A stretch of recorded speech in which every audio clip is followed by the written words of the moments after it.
The time Michael Jordan punched Steve Kerr. Now, as we all know, Michael Jordan is the greatest player of all time. He's done things that, well, we've never really seen before. And he's always said that the reason why he was so good was because he was so determined. He was so motivated. But the real reason why was because he was so competitive.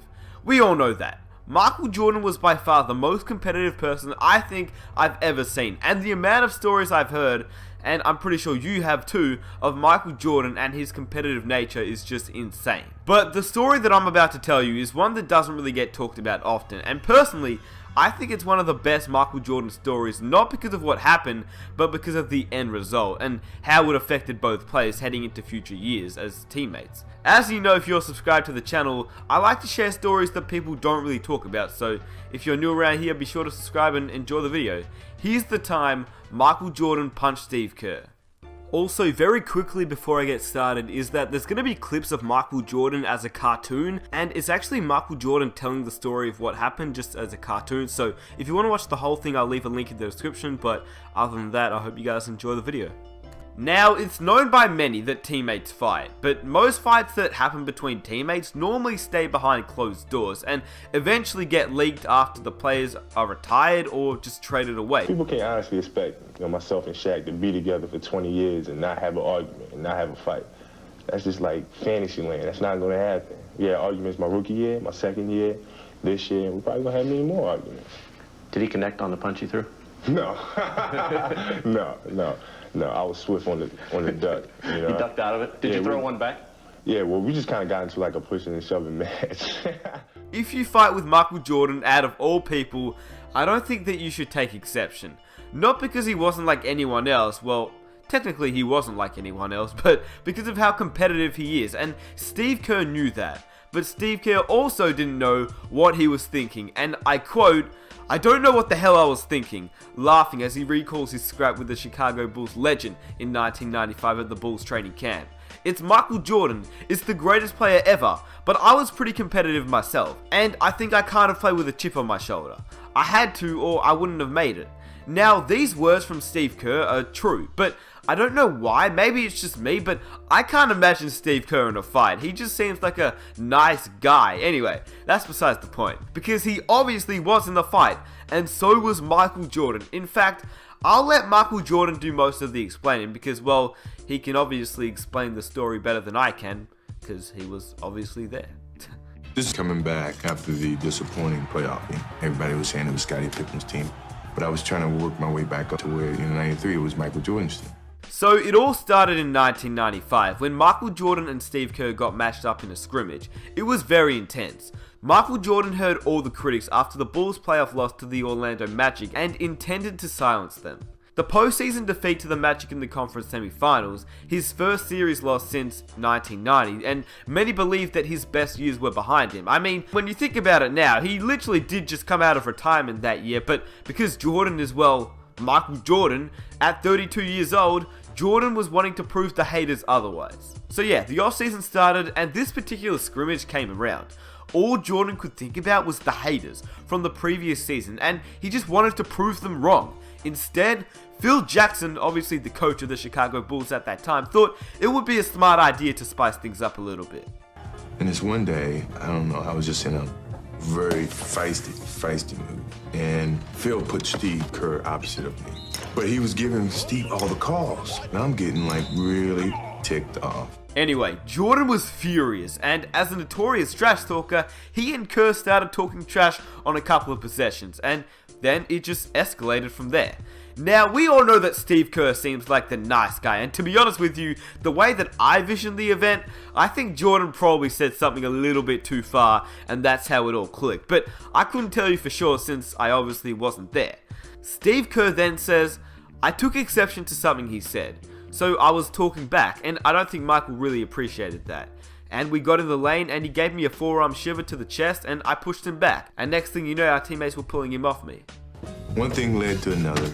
Next thing you know, I fouled him real hard. He fouls me real hard. And then before I knew it, I hauled off and just whacked it right in the eye. All the anger, all the comments of people saying that my skills had eroded and I wasn't the same Michael Jordan. And I was letting everything go. Of course, Steve Kerr got the worst part of the incident. I mean, he ended up with a black eye, but that's pretty much what happened to most players when they challenged Michael Jordan. But the thing was, and this is the main reason I wanted to make this video, is that after the fight happened, Steve Kerr earned Michael's respect. But yeah, Steve Kerr, only 6'3" against Michael Jordan, you would assume that he would get the worst of it, and he did. He ended up with a black eye. He threw some punches before, it was all broken up too, so good on him.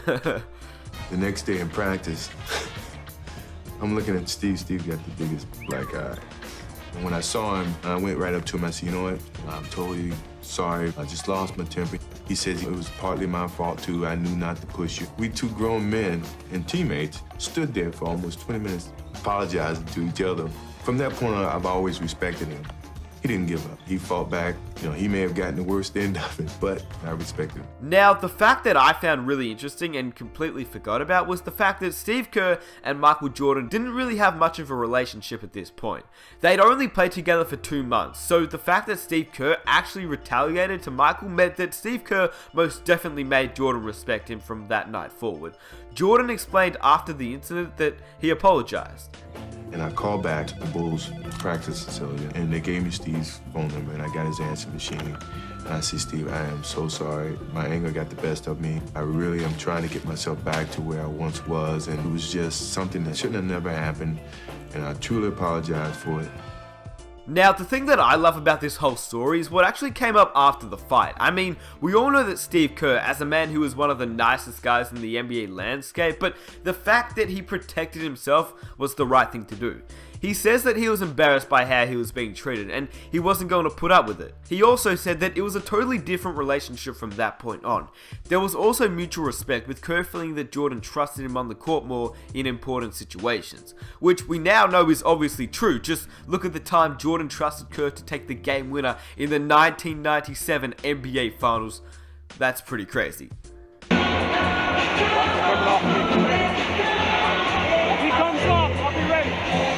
6 seconds, 5, Michael in traffic to Kerr, 15-footer,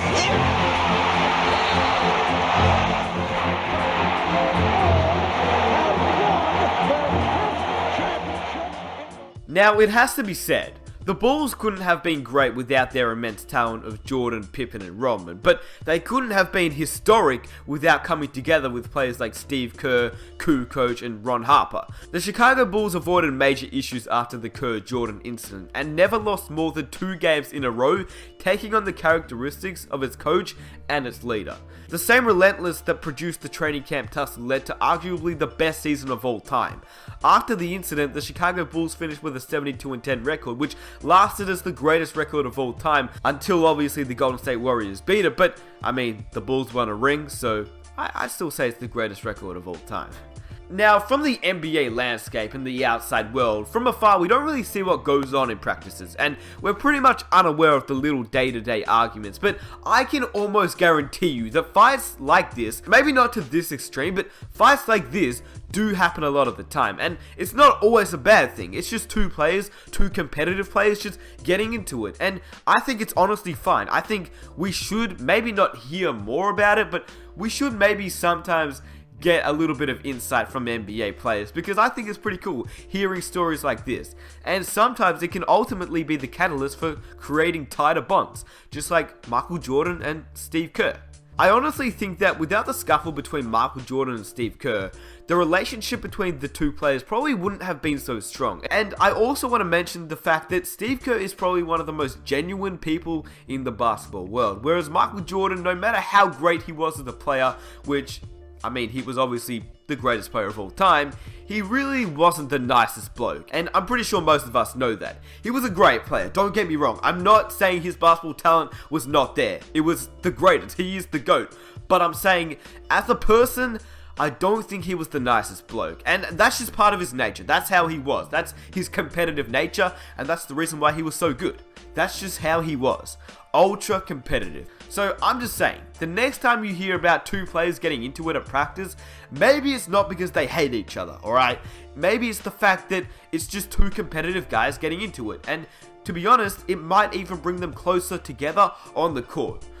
And I hope you guys enjoy the video. I just thought it'd be a really interesting video for those that don't know about the time Michael Jordan punched Steve Kerr in the face. And to be honest with you, Kerr wasn't the only player Michael Jordan punched in the face, which is pretty insane, but that's who Michael Jordan was.